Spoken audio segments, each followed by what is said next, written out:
Hi everyone, this is Karen, the Spectrum Mom. This week I wanted to share with you a tip that we learned from Miss Jenna, our intensive counselor, regarding how to deal with consequences, both positive and negative, when it comes to your autistic children.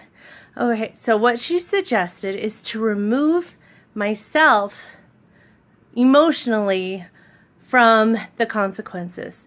That way I'm able to cope better with the children, not take it personally, because a lot of it is just the way their brains translate information. And also it helps the kids know that it's not a personal attack from mom or dad. So what we have are positive and negative consequence sticks.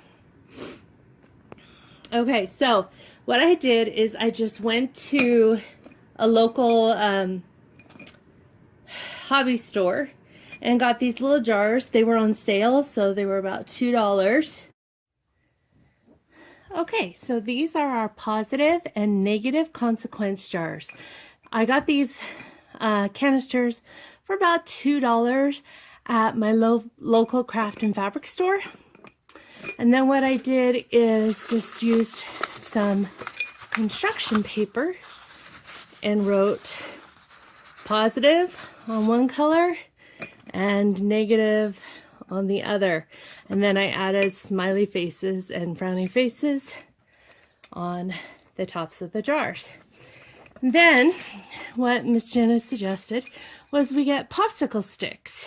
And then as a family, and we really did get the kids involved to help us, we wrote down positive consequences and negative consequences that the kids chose for the most part, so that they knew they were responsible for whatever they picked.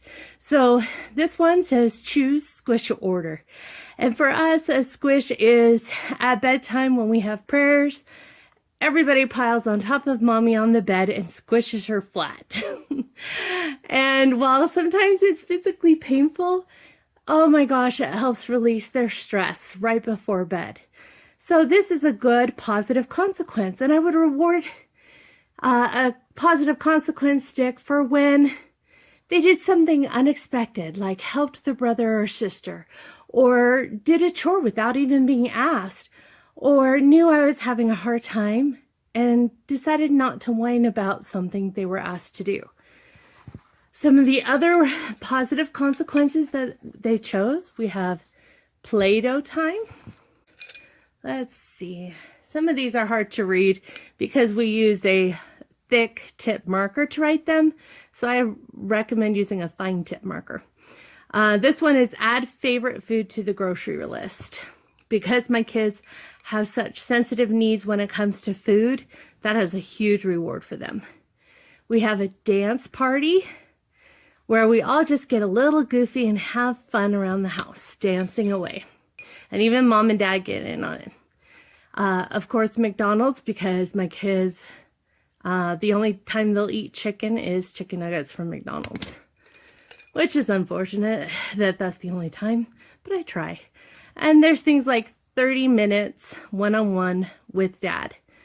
So we have about 20 different sticks in here that are positive. But again, positive sticks are when they've done something extraordinary or out of the ordinary that you're very proud of them for. It is so important to let any kid know, especially children with autism, just how proud of them you are when they've done something that can be oftentimes difficult to do. So those are the positive sticks. Now let's take a look at the negative ones. Again, we had the kids tell us what to write down on these. So we have things like dust all the pictures in the house, sweep the kitchen, a 10-lap run around our townhome complex, wipe down the banister on the stairs, organize the shoe shelf, grounded for playing outside for one day. Again, these are not things that we chose. These are the ones that the kids decided when we had our family council meeting. And so they know that if they choose to do something that is against the family rules or our routine that we've discussed and that everybody's agreed on, we say, uh-oh, looks like you get a negative consequence sticks. And then I go and I get the jar, I hold it up high so they can't see in it, and they pick one. And it removes the emotion. It reduces the number of fights and arguments, because the arguments just don't help anyone. Everybody gets overwhelmed, and especially individuals with sensory issues, they really struggle. When their emotions are high, they are high, and there is no filter on their mouth. And so this positive and negative consequence jars help us to be calm, help the kids to know that there are always positive and negative consequences for their actions.